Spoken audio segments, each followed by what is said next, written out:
Chers téléspectateurs, bonjour, bienvenue sur votre chaîne Espoir TV, car le meilleur reste à venir. Nous sommes toujours en direct de Kinshasa, c'est un plaisir d'être ici au soleil et de voir comment le peuple de Dieu, les enfants de Dieu évoluent ici dans la ville de Kinshasa. Alors nous sommes là pour votre nouvelle émission, Cœur d'adorateur, Cœur de serviteur.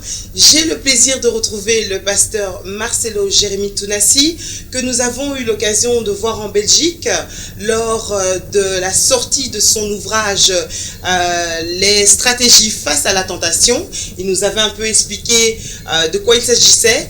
Aujourd'hui, nous n'allons pas parler avec le pasteur uniquement, mais nous allons surtout parler avec l'adorateur. Bonjour, pasteur Marcelo Tounassi. Merci de nous recevoir. Comment allez-vous depuis la dernière fois? Ouais, je vais bien, mais il y a eu beaucoup de boulot à faire. À notre retour directement, il fallait enchaîner avec les 30 matins sur comment vaincre l'occultisme. Il faut se réveiller chaque matin de 6h à 8h. Nous sommes au 19e matin. C'est un peu dur physiquement, oui. Mais nous tenons.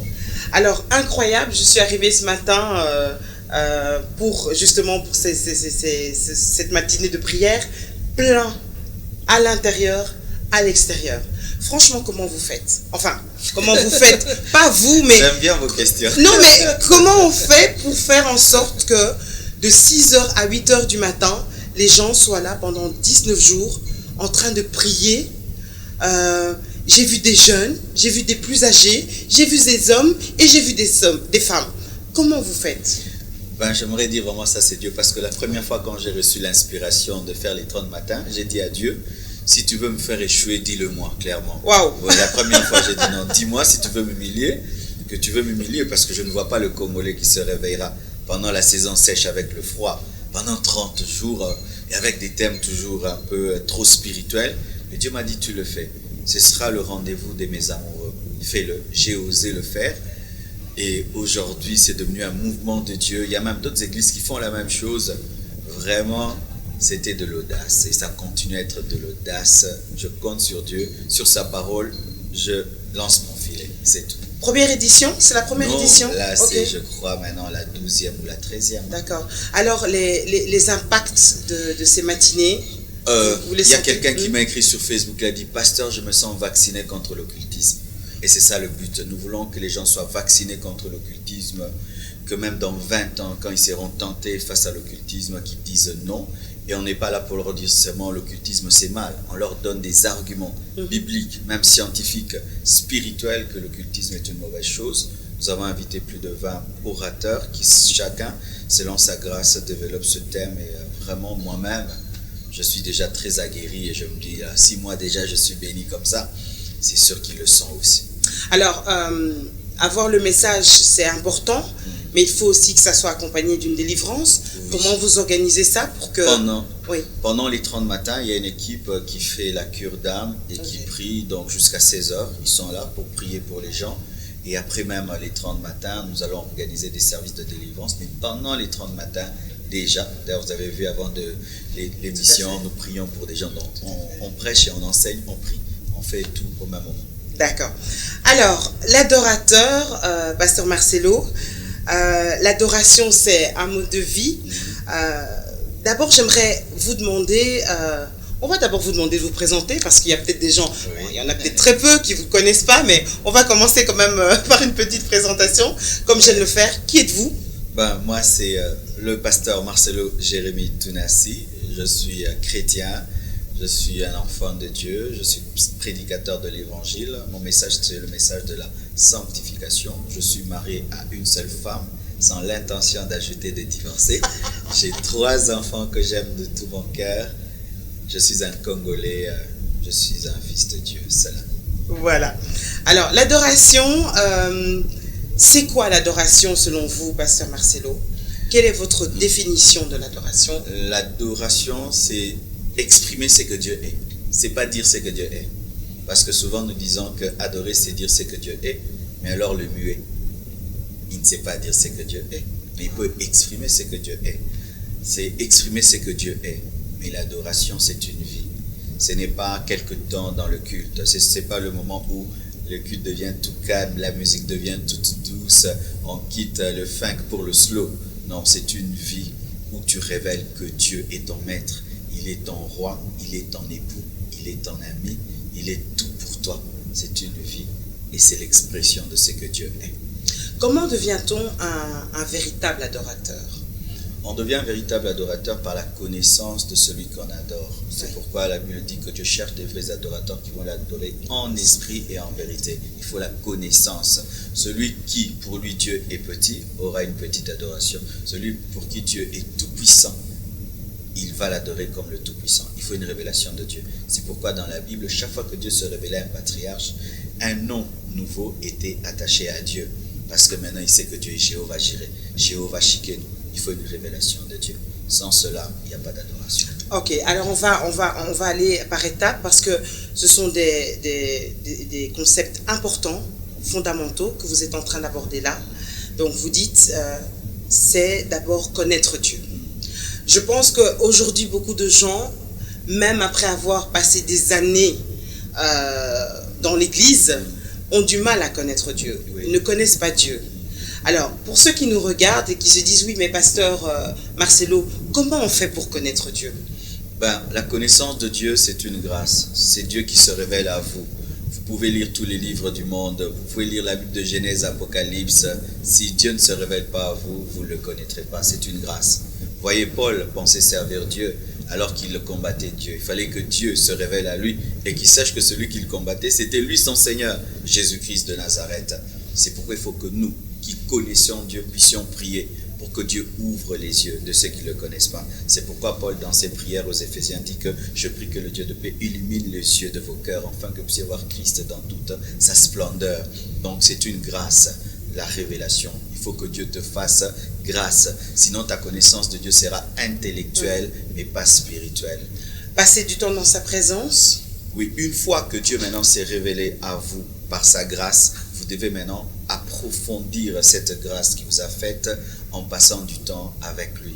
Parce que il y a longtemps, si vous m'appelez au téléphone, je dirais qui est là. Mais aujourd'hui, je n'ai pas besoin que si vous vous présentez, je connais votre voix. Parce qu'à force d'écouter votre voix, d'entendre votre voix, je finis par comprendre, maîtriser la voix, le temps vocal de Madame Julie. Oui. Ainsi avec Dieu.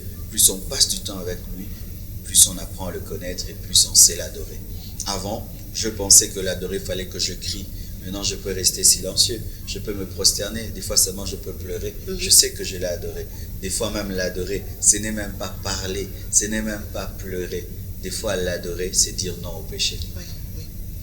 Écouter Dieu, apprendre à écouter Dieu, parce que Dieu parle. On parle beaucoup à Dieu, mais il faut l'écouter parce qu'il parle aussi. Comment Dieu parle et comment apprendre à avoir l'oreille pour entendre et écouter Dieu. D'abord, pour écouter, ça vraiment, c'est très important. Il ne faut jamais monologuer quand on prie, il faut dialoguer. Vous voyez, nous sommes en train de dialoguer, nous ne sommes pas en train de monologuer. Chacun son tour. C'est pourquoi vous me parlez et je vous écoute et je vous parle et ça avance. Beaucoup de gens, quand ils prient, ils n'ont pas conscience qu'ils parlent à une personne. Ils pensent qu'ils parlent à un mur, à une puissance qui n'a pas d'oreille, qui n'a pas de bouche. Et comment ils prient? Seigneur, nanana, Amen. Mais Dieu n'a pas parlé. Oui. Il faut avoir des temps où tu restes silencieux pour laisser Dieu te parler. Il peut te faire remonter un verset dans le cœur, il peut te donner une vision, il peut te parler par une voix audible, il peut te pousser à réfléchir, il peut te pousser à lire la Bible, à trouver un passage, à mettre une prédication. Lorsque les gens prient, ils doivent laisser le temps à Dieu de parler. C'est un dialogue comme parlant à une personne, mais invisible. Et il faut croire que Dieu existe pour l'entendre, parce que peu de gens croient que Dieu existe. Parlons du Saint-Esprit, l'ami fidèle. On a du mal parfois à réaliser que c'est une personne qui est à côté de nous. On croit que c'est une puissance, que c'est seulement celui qui te oint pour que tu fasses des miracles, des prodiges, alors qu'il est là pour te révéler le Père, te révéler le Fils. Il est celui qui connaît le Père, il est celui qui connaît le Fils. Et personne ne peut connaître le Père et le Fils sans le Saint-Esprit. Mais lorsque nous le mettons de côté dans notre prière ou que nous le considérons comme une puissance, la puissance n'enseigne pas, la puissance ne conseille pas, la puissance ne révèle pas. Il faudrait respecter l'Esprit et lui donner sa place de personne divine, toute puissante, omniprésente, omnisciente, au même niveau que Jésus. Là, vous êtes en train d'adorer finalement. Amen. Vous êtes en train d'exprimer l'adoration. L'intimité avec le Saint-Esprit. Oui. C'est fondamental pour tenir dans la vie chrétienne, Oui. pour avancer et pour avoir la révélation justement de Dieu et de ce qu'on est, de ce qu'on doit faire, de notre destinée, de notre mission. Comment apprendre à avoir cette intimité au quotidien et continue avec l'Esprit? Il ne faut pas le chercher lorsque tu as besoin de lui. Il faut le chercher parce que tu l'aimes. Il ne faut pas le chercher quand tu dois aller chanter. Il ne faut pas le chercher parce que tu veux sortir. Il ne faut pas le chercher parce que tu vas prêcher. Il faut le chercher parce que tu aimes sa présence. Ça, il m'a dit vraiment de le dire maintenant. Amen. Il m'a dit de dire ça. Vous allez voir quelqu'un toute la journée, il ne cherche pas l'Esprit. Mais si c'est qui va prêcher à telle heure, Saint-Esprit. Si c'est qu'il y a un défi au Saint-Esprit, c'est une personne. Si ma femme toute la journée, je la néglige. Et quand j'ai besoin de mon foufou, c'est quand je dis Blanche, chérie, ça va? Je ne l'aime pas. Et je vais l'attrister. J'aime le makeba. Voilà.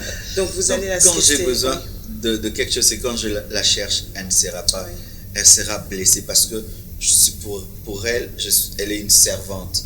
Le Saint-Esprit n'est pas là comme un serviteur. C'est un maître que nous devons aimer. C'est un ami qu'on recherche dès le matin. Saint-Esprit, je t'aime. Saint-Esprit, comment vas-tu? Saint-Esprit, qu'est-ce que tu veux que je fasse aujourd'hui? Aujourd'hui, ne sors pas de ta chambre, il y a des choses à te dire. Aujourd'hui, sors, va parler à tel. Mais si toute la journée, tu le mets dans un coin, et maintenant, quand tu as un problème, Saint-Esprit, révèle-moi, ça l'attriste. En tout cas, je peux vous dire, pour ceux qui nous regardent, qu'il y a une atmosphère ici que je ne sais pas expliquer. On sent vraiment une présence. Pasteur Tonassi, le Saint-Esprit a besoin de nous entendre. Souvent, on a aussi le sentiment qu'au niveau de nos cultes, on est organisé, il faut l'être, c'est vrai. Mais il y a eu une époque où il y avait des débordements. Et j'en parle parce que vous l'avez abordé ce matin. Vous disiez, hier on a débordé, aujourd'hui on va respecter l'heure.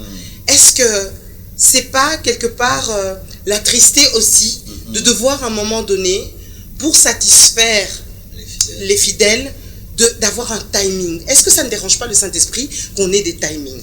Oui, là je l'ai même abordé dans mon premier livre, Découvre, expérimente sa présence. Pourquoi inviter Dieu si on ne va pas le respecter? Simon le lépreux a invité Jésus-Christ dans sa maison, il ne s'est pas donné la peine de laver ses pieds. Et pourquoi il l'avait invité? Pourquoi inviter Dieu dans un culte si on ne va pas le laisser régner en maître? Pourquoi inviter le Saint-Esprit si on ne va pas le laisser diriger le culte? Alors des fois, est-ce qu'on l'invite vraiment? Saint-Esprit viens, et puis prend le culte en main. Votre culte doit prendre fin à 10 heures.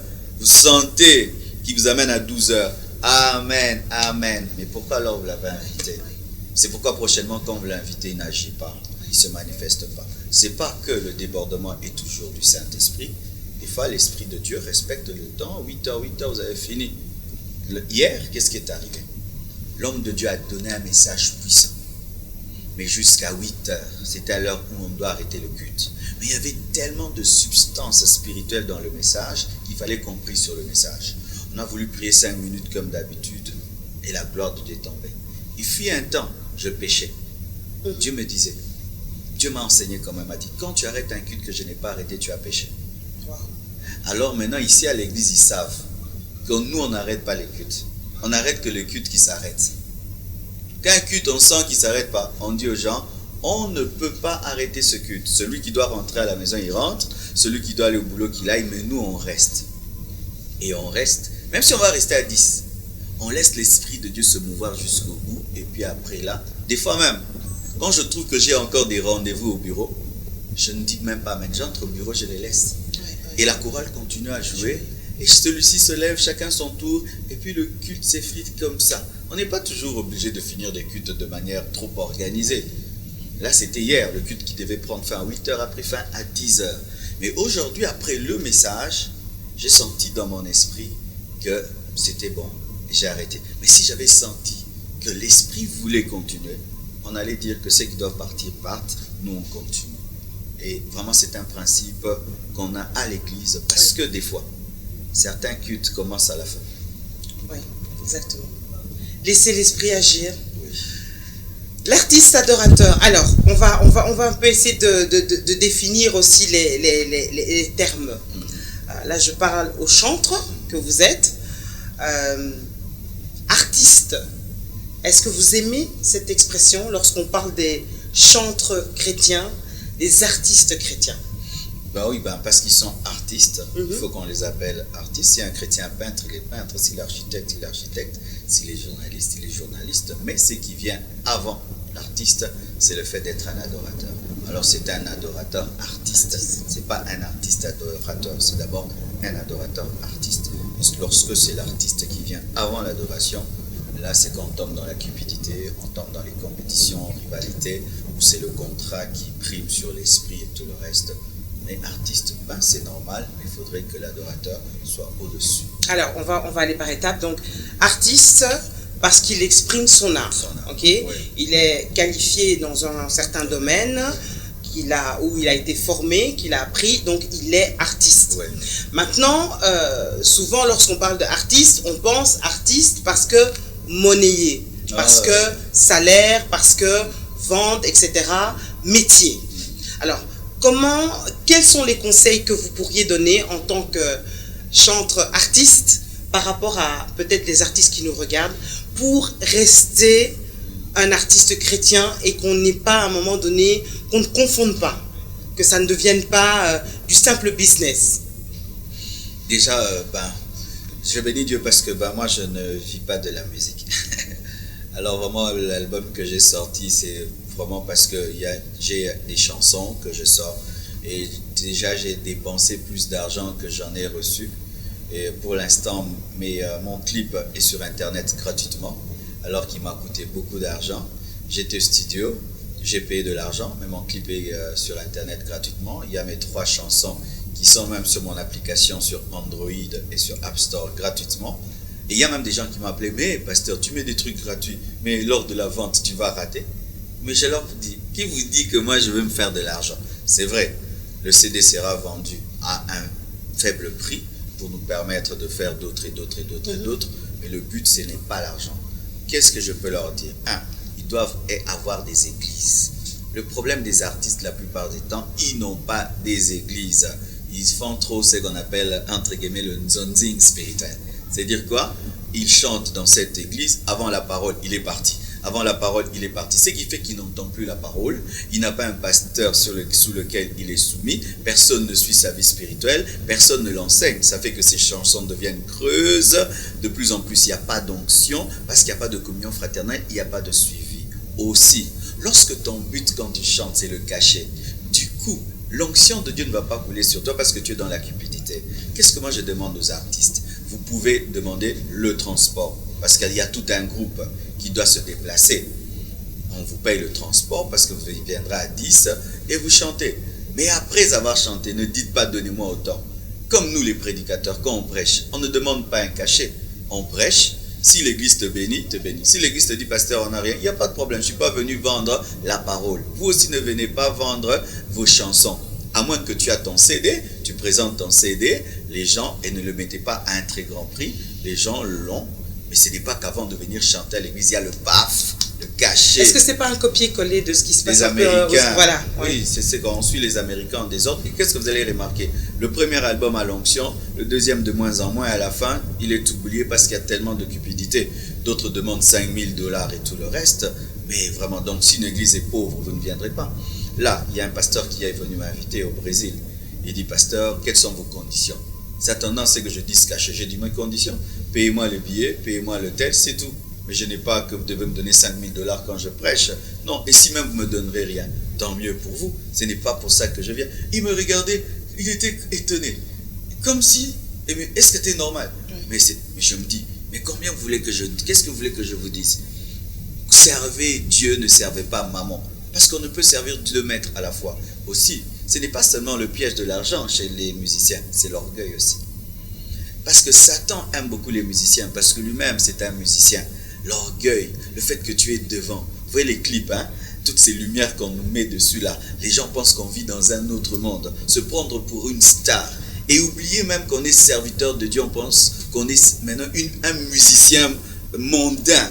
où vous commencez à imiter les tics des mondains, vous commencez à vous comporter comme des stars, des vedettes inaccessibles et tout le reste, c'est ce qui fait que l'onction vous quitte et que les gens préfèrent vos premières chansons que vos nouvelles chansons. Est-ce que quelque part, il y a pas un petit mea culpa aussi que les pasteurs peuvent faire? Parce qu'on remarque parfois que dans certaines églises, on met des personnes en avant et finalement, il y a des petits chouchous.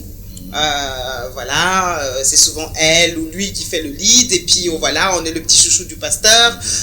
Parfois même on peut voir les personnes, les chantres dans des tenues qui ne sont pas forcément correctes, mais bon, le pasteur dit rien. Est-ce qu'il n'y a pas aussi un petit bémol qu'on devrait donner au niveau des pasteurs, en tout cas un avertissement en leur disant faites attention quand même, non? Moi je vais parler de ce que je fais. Oui. Nous ici à l'église on a 3 chorales. Alors ça fait déjà qu'il n'y a pas de chouchou. Alors si vous faites l'orgueil, vous êtes suspendu. Il y a une chorale qui vient d'être suspendue. Ça fait 3 mois. Toute la chorale, parce qu'ils devaient chanter à un mariage, ils ne sont pas venus. Toute la chorale suspendue et l'église évolue avec 2 chorales. Personne n'est mort à l'église. 2. Quand je voyage, ce voyage-ci, je voyage avec ce musicien, l'autre avec un autre. Je suis allé à Lumbashi, j'ai pris un. Et à Mujima, je vais avec un autre. À Matadi, avec un autre. Pour que personne ne dise que sans moi, personne.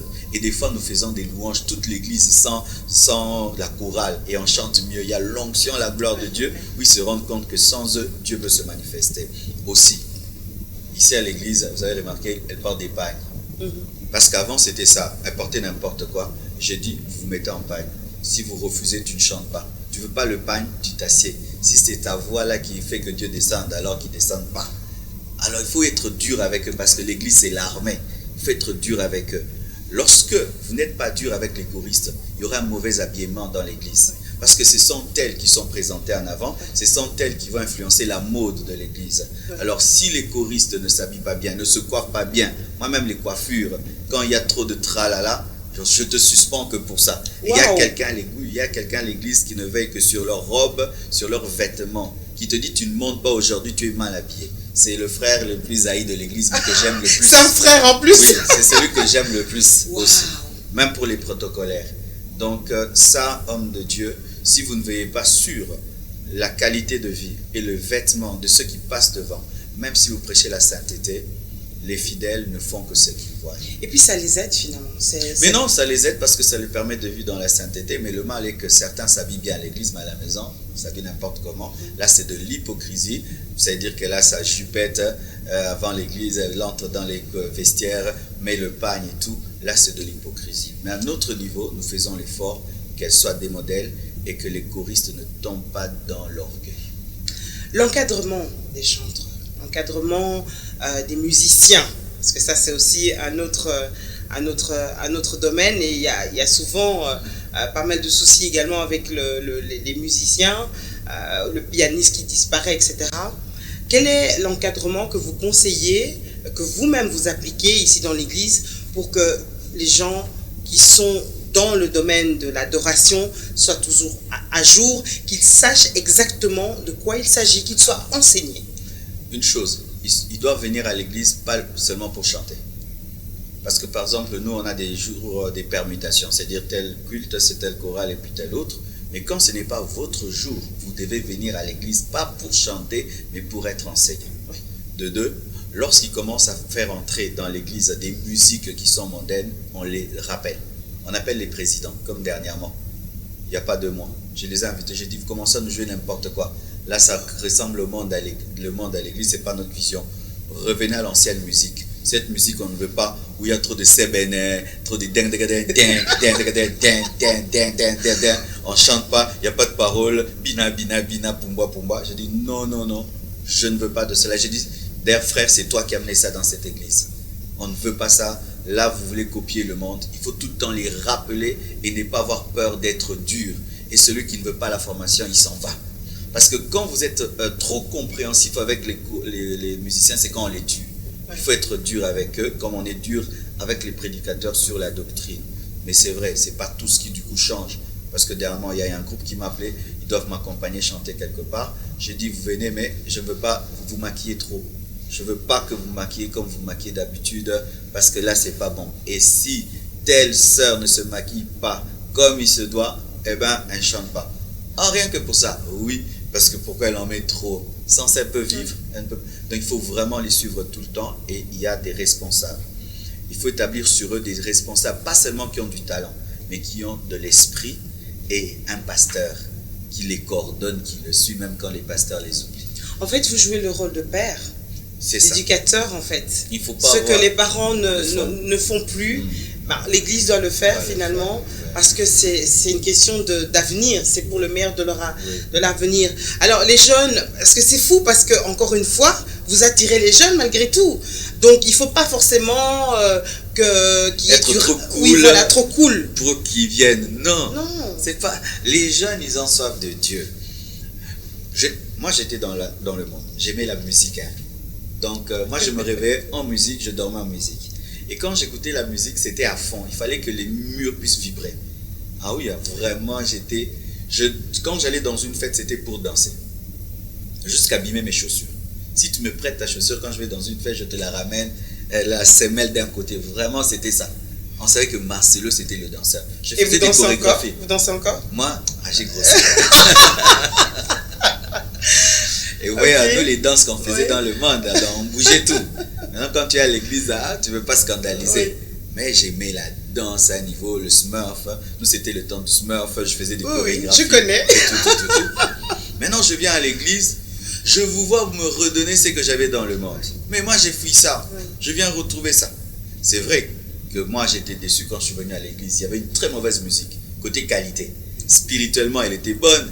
Mais c'était vraiment comme si je jouais avec des guitares, vraiment, c'était vraiment des musiques de deuil.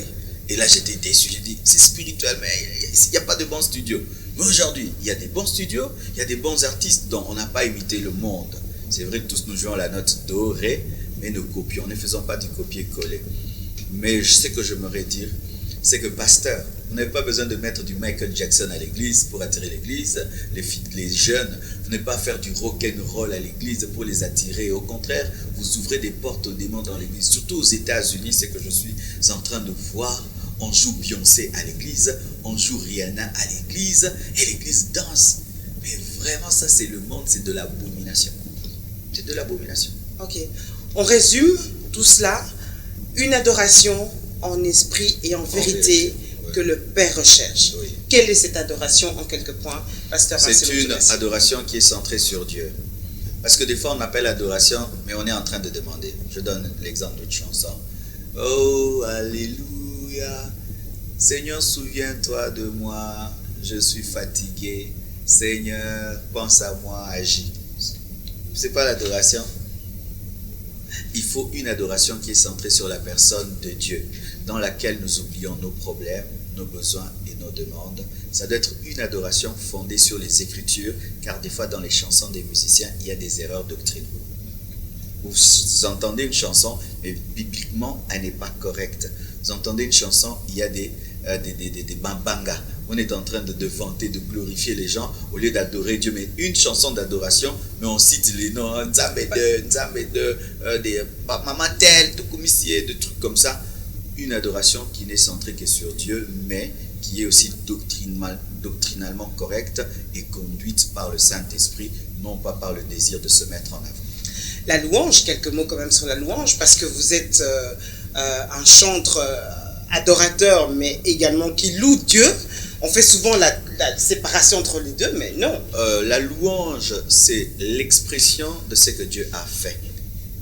Et l'adoration, c'est l'expression de ce que Dieu est. La louange exige que Dieu fasse quelque chose, mais l'adoration n'exige pas que Dieu fasse quelque chose. Donc l'adoration est un niveau supérieur de la louange. Dieu me bénit, je le loue. Mais qu'il me bénisse ou pas, je l'adore. Donc il faut louer Dieu par action de grâce, par gratitude pour reconnaître ses hauts faits. Il faut l'adorer pour ce qu'il est. Lorsque Dieu ne fait rien, adore-le. S'il fait quelque chose, loue-le. Mais s'il n'a rien fait dans ta vie, loue-le même pour ce qu'il a fait dans la vie de l'autre, ou la création et la nature. Aussi, tout ce qui respire peut louer Dieu, mais pas tout ce qui respire ne peut pas adorer Dieu. Wow. Pour adorer Dieu, il faut être fils de Dieu et le connaître. Mais pour le louer, regarde seulement l'univers, loue-le. C'est pourquoi les plantes louent, les animaux louent, mais ce n'est pas tout le monde qui adore. Waouh! Pasteur Marcelo, vraiment on apprend beaucoup de choses avec vous, merci beaucoup. au niveau maintenant donc on a parlé de l'adoration, on a parlé de la louange, il y a ce petit lapsus qui vient de je ne sais pas où on croit que adorer c'est la musicale et la louange c'est brou. Oui. Ça vient d'où ça? Ça vient d'où? Je crois que les gens pensaient le slow c'est l'adoration et quand on danse c'est la louange. Je crois que c'est parce que quand nous louons, nous avons toujours tendance à danser. Et quand on adore, souvent, on est trop concentré, prosterné. La musique doit suivre tout. Mais ce n'est pas ça bibliquement. Là, c'est seulement la musique. Je peux être en train d'adorer, mais en dansant. Hein? Dieu est saint, Dieu est saint, Dieu est saint, Dieu est saint. Je suis en train d'adorer. Et je peux aussi, il a agi dans ma vie, il a agi dans ma vie. C'est la même chose, je suis en train de louer. Donc ce n'est pas le rythme qui fait l'adoration ou la louange, c'est ce qu'on exprime. D'accord. Donc on confirme bien l'expression d'adoration, l'expression de louange. Chanter est un moyen d'exprimer son adoration et sa louange. Oui. On parle de l'album. Alors vous m'avez dit la dernière fois que vous aviez écrit une 90aine de chansons. Oui. Ça fait combien de temps que vous avez commencé à écrire? Depuis 98 quand j'ai commencé l'église. Donc, c'était dans les moments de prière, d'intercession, une chanson venait, un cantique nouveau. Lui, il entonne, et puis, ça fait une chanson. Comme ça, on a eu 2, 3, 4. Et j'ai l'habitude, avant de prêcher, de chanter. Mais souvent de chanter des cantiques nouveaux. Ou sur une ancienne musique, une ancienne chanson, je compose une nouvelle. C'est comme ça que j'ai commencé à chanter. Votre première chanson? Ma première, c'était laquelle? Enfin, une des premières. I need your fire, your fire. Wow. En anglais. Là, c'est quand je demandais à Dieu le feu pour prêcher sa parole. Et aussi, donne-moi la force d'annoncer ta parole. Donne-moi la force d'annoncer ta parole. S'il te plaît, Saint-Esprit, donne-moi la force. Tu m'as fait du bien. Wow. Il y a d'autres qui ont chanté mes chansons aussi déjà. C'est vrai? Mais c'est pas grave, je ne vais pas les traduire en justice. Tu m'as fait du bien. Elles sont où? Elles sont où toutes ces chansons? Je les ai écrites, d'autres sont dans ma tête, d'autres sont dans des CD, d'autres sont en studio. C'est là. Mais on ne les voit pas beaucoup, pourquoi? Non, parce que pour un premier temps, le Seigneur m'a dit de me concentrer sur mon appel principal de l'enseignement. Okay. De la parole et de mettre le musicien en second, de peur que le musicien avale le prédicateur. C'est pourquoi Dieu m'avait dit, je te dirai quand tu paraîtras maintenant comme un musicien. C'est pourquoi j'ai pu chanter dans les cultes. Et d'ailleurs maintenant quand je chante Dieu Marcelo, tu es dans l'écriture, maintenant tu prêches, tu chantes, tu veux tout faire. Tu es maintenant un monsieur qui fait tout, non? Qui écrit, tu veux tout faire. Non, Dieu m'avait dit, ce qui est principal, c'est prêcher et ensuite chanter. C'est pourquoi maintenant, je vais faire sortir toutes ces musiques que j'ai composées depuis 1998. Il arrive encore que pendant les cultes, il y a un chant qui vous arrive comme ça? Oui, toujours. Maintenant, mon problème, c'est que à force de les accumuler, je ne les retiens plus parce que je me dis, je n'ai même pas commencé à faire sortir les premières, je vais accumuler les secondes, mais... c'est pour le moment, quoi. C'est juste pour le... Pour l'heure, on chante ça. Oui, voilà. Après, on oublie. Vraiment, on perd beaucoup. Hein. On perd beaucoup parce que je crois que je suis devenu un peu paresseux de retenir les nouvelles musiques parce que je trouve que les anciennes n'ont pas encore été données. Oui. Votre chanson préférée, c'est laquelle? Parmi mes chansons? Oui. Ah non, je ne peux pas dire que j'ai une, mais tout dépend des moments que je traverse. D'accord. C'est-à-dire que j'ai une chanson qui m'accompagne selon les moments que je traverse. Il y a des temps où vraiment j'ai besoin de la grâce, où je sens beaucoup que ta grâce vienne dans ma vie, comme la pluie dans le désert.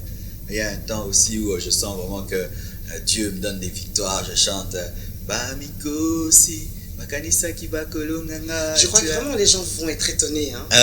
En train de vous voir chanter, ils vont se dire waouh! Tout dépend des moments. Multisystème, oui. Il y a un temps où ce ne sont pas mes chansons que j'aime chanter, ce sont les chansons des autres qui m'ont fait entrer dans la présence de Dieu. Une de vos préférées? J'aime beaucoup écouter Dena. Dena, c'est vraiment... je l'ai donné même envoyé mon CD pour qu'elle écoute. Elle a corrigé, elle m'a dit de retravailler et je vais le faire. J'aime beaucoup écouter... Vous avez déjà chanté ensemble? Non, pas encore. Gabi Kamanzi, qui est une Rwandaise, elle chante merveilleusement bien. J'aime beaucoup l'écouter aussi. J'aime aussi écouter Darlene. J'aime aussi beaucoup écouter d'autres. Mais vraiment, j'aime beaucoup écouter Dena et Gabi qui m'inspirent beaucoup. Vous jouez des instruments, de l'instrument? De ce côté-là, Dieu m'a pas fait grâce. Un peu gratter la guitare, c'est vrai? Aucun. Et c'est pas difficile justement parce que quand vous écrivez comme ça, vous faites comment pour avoir la mélodie directement? Ah là, c'est bizarre, c'est que je reçois cela et puis je demande au pianiste de jouer. Des fois, c'est le pianiste qui joue et j'entends des paroles pendant qu'il joue. Des fois, je les reçois en d'autres langues et puis après les avoir reçus en langue, maintenant je les mets en français en lumière. Alors, l'album, combien de titres? Il y en a 9. Oui. Il y en a 9. Ça s'appelle Profondeur. Profondeur 1. Il y aura Profondeur 1, Profondeur 2, Profondeur 3 comme Exo. Éclat 1, Éclat 2. Donc il n'y aura pas un titre phare pour que les gens ne soient pas accrochés à une chanson, mais que d'eux-mêmes choisissent la chanson qui va les toucher. Pourquoi Profondeur? Entrer en profondeur? Oui, parce que quand j'adore, c'est vraiment mon principe. Oublier tous ceux qui sont autour de moi. C'est pourquoi des fois les gens sur mes photos, quand ils me voient sur mes photos, disent Marcelo, qu'est-ce que tu as? Tu es toujours sur tes photos. D'autres disent tu es yogi, tu es bouddhiste. Oh là là, carrément? Oui, il dit ça. Mon Dieu. En soi, c'est pas. Je me dis quand on adore, ça doit être profond. Oui. Si l'adoration n'est pas profonde, alors c'est rien du tout. Il y a des moments où je suis avec tout le monde, mais des fois je veux être avec que ma femme. Alors si quand je suis avec que ma femme, je suis qu'avec elle, mais avec Dieu, si je ne suis pas profond, alors là je ne suis pas un adorateur. De toute façon, on ne peut pas prétendre d'organiser 30 matins de prière en espérant qu'il y ait des gens, si à un moment donné on est superficiel, on n'est pas profond. Ah oui. Il faut, c'est avec le rythme que Dieu permet que vous ayez, il faut cette profondeur. C'est obligatoire parce que ce n'est que dans le lieu très saint que l'ennemi ne te touche pas. Waouh. Oui, c'est seulement là qu'on se cache. Vous imaginez, là on est en train de parler de l'occultisme. C'est sûr que les puissants de ténèbres nous cherchent. Et dans le lieu très saint, ils ne me trouveront jamais. Et d'ailleurs, la vraie adoration, c'est même quand vous causez avec quelqu'un, vous êtes tout le temps devant Dieu. Même pendant que je vous parle, c'est pourquoi vous sentez quelque chose. Parce qu'en soi, j'ai plus conscience de Dieu que de vous. J'ai plus conscience du Saint-Esprit que de vous. Je suis à l'écoute de lui que de vous. Et à chaque phrase que je dois quand je veux vous parler, c'est pourquoi je dois réfléchir pour capter vraiment ce qu'il veut que je dise. Et l'adoration devient facile lorsque c'est une vie continuelle. Si on dit adorons maintenant, comme déjà je le fais. Je le fais. Mais vous savez qu'il y a des chrétiens qui n'aiment pas l'adoration. Ils aiment fuir. Ils viennent toujours à l'heure de la parole. Wow. Ils ne supportent pas l'adoration, ils dorment pendant l'adoration. Ils n'aiment pas. Or, on ne peut pas écouter la parole. Vous entendez ce qu'on dit souvent dans les églises. Nous sommes arrivés au moment important de la parole le plus important. Ah bon? Et quand on a adoré là, ce n'était pas le moment important. Et certains, ils s'arrangent à rater tout le culte et à tomber point au moment de la prédication parce que ce sont des chrétiens malades.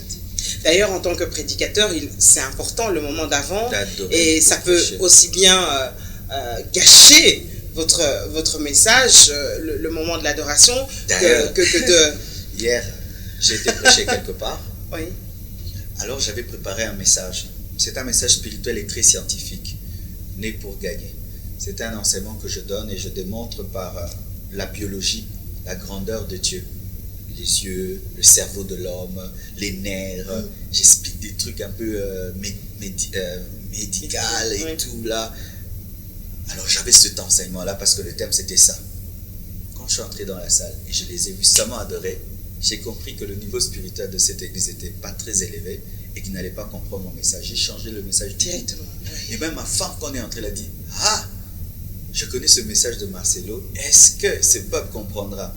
Et puis quand on est rentré, j'ai changé de... Elle m'a dit « Tu as changé de message, n'est-ce pas ?» J'ai dit « Oui. » Quand est-ce que tu l'as fait? J'ai dit quand je les ai vus adorer, j'ai trouvé qu'ils n'étaient pas profonds dans l'adoration, donc ils ne sont pas profonds dans leur spiritualité. Et ce message allait être très haut. Je me suis adapté à eux. Il m'a dit, tu l'as su quand ils adoraient. Elle m'a dit, moi aussi.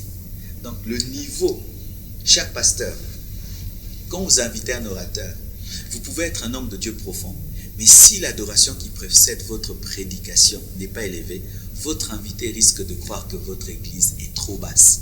Et c'est pourquoi certains étrangers, quand ils viennent nous prêcher au Congo, ils prêchent des messages très bas parce que notre manière d'adorer souvent est très superficielle. Ça passe vite, ça passe vite. On a bientôt terminé, il nous reste 3 minutes. Une question, un petit secret. Est-ce que quand on voit un prédicateur, avant de prêcher, qui commence à chanter alors que la chorale vient de chanter, est-ce que ça veut dire que justement l'adoration n'était pas suffisante pour lui, ou bien est-ce que c'est un hasard? Il y a deux. Moi je fais deux. Des fois je chante parce qu'ils ont dégagé tellement d'onction que je ne peux pas prêcher directement. Il faudrait que je continue dans le fil. Parce qu'il faut couler avec l'esprit. Il ne faut pas être un prédicateur, c'est l'heure de prêcher, boum, amen, amen, on atterrit, hein, comme si on est tombé du ciel. La spiritualité, il faut descendre calmement. Je ne dois pas sentir les, comment j'appelle, les étapes du culte. Ils ne doivent pas les sentir. Oui. Ils sont dans l'adoration, la parole et tout. Oui. Des fois, je continue parce qu'ils ont trop coulé dans l'adoration que je dois couler aussi. Mais il arrive des fois qu'ils n'ont pas percé. Donc, ils me donnent la chair et les sèchent. Oui. Il n'y a pas de gloire. Je dois adorer pour que le ciel s'ouvre et que je reçoive l'inspiration. Donc, c'est entre les deux. D'accord. Le monde est drôle. C'est votre premier clip. Oui. D'un des titres de votre album. Oui. C'est quoi? C'est un cri du cœur? C'est quoi le clip? C'est un constat, une observation. Donc ce n'est même pas un cantique de louange ni d'adoration. C'est un cantique d'exhortation et de constat face aux injustices et aux paradoxes qu'il y a dans le monde. C'est pourquoi c'est plus un documentaire qui est en train de présenter toutes les contradictions et les oppositions qu'il y a dans le monde, où on voit à côté des villas, avec Tennis, une favela. On voit des gens bien habillés, à côté des gens qui n'ont même pas un habit. Donc, révéler au monde que il n'y a pas que toi sur terre. Regarde à côté de toi, il y a un orphelin, il y a une orpheline, et montrer l'Afrique qui est pillée par des grandes puissances. C'est aussi un cri patriotique, un cri aussi de justice. Et à la fin, nous finissons, Dieu cherche un homme qui va aller pour lui contre l'injustice. Dire aux chrétiens aussi qu'être chrétien, ce n'est pas seulement prêcher, mais c'est aussi s'opposer aux injustices. C'est penser à la veuve, à l'orphelin.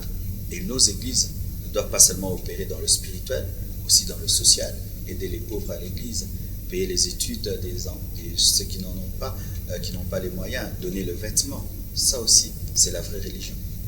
Pasteur Tonassi, le mot de la fin, au-delà de l'adoration, au-delà d'être un adorateur, quel est le message que vous aimeriez transmettre au travers de vos chants? J'aimerais gagner à Christ ceux qui peut-être ne seront pas gagnés par la prédication, par un livre, mais par la musique. Aujourd'hui, aller sur YouTube, la musique a plus de puissance que des prédications. Aujourd'hui, le diable utilise la musique et l'Église doit utiliser la musique. Donc j'aimerais au travers de tous les clips et toutes ces chansons que les cœurs soient gagnés, mais que les enfants de Dieu aussi puissent pouvoir aller encore en profondeur dans leur intimité avec Dieu. C'est cela. Merci beaucoup, Pasteur Marcelo. Merci de vous revoir à Kinshasa. Mais vraiment, c'est un plaisir et puis c'est merveilleux d'être ici. J'ai passé un très bon culte. Ça continue encore 11 matins? Il reste encore 11 matins jusqu'au 2 septembre. Après un peu de repos quand même? Non, après je vais à Mbujimaï. Ok. Que Dieu m'aide. Vraiment, et que bonne continuation, que le Seigneur soit toujours avec vous, que le Seigneur soit avec l'Église La Compassion, et à très très bientôt. Merci. Voilà, merci beaucoup au pasteur Marcelo Tonassi. Merci à l'équipe technique de l'Église La Compassion qui nous a permis de réaliser cette émission. Je vous retrouve très très bientôt sur Espoir TV pour une autre émission Cœur d'adorateur, cœur de serviteur. En attendant, n'oublions pas que Dieu reste notre priorité. Bye bye. Merci.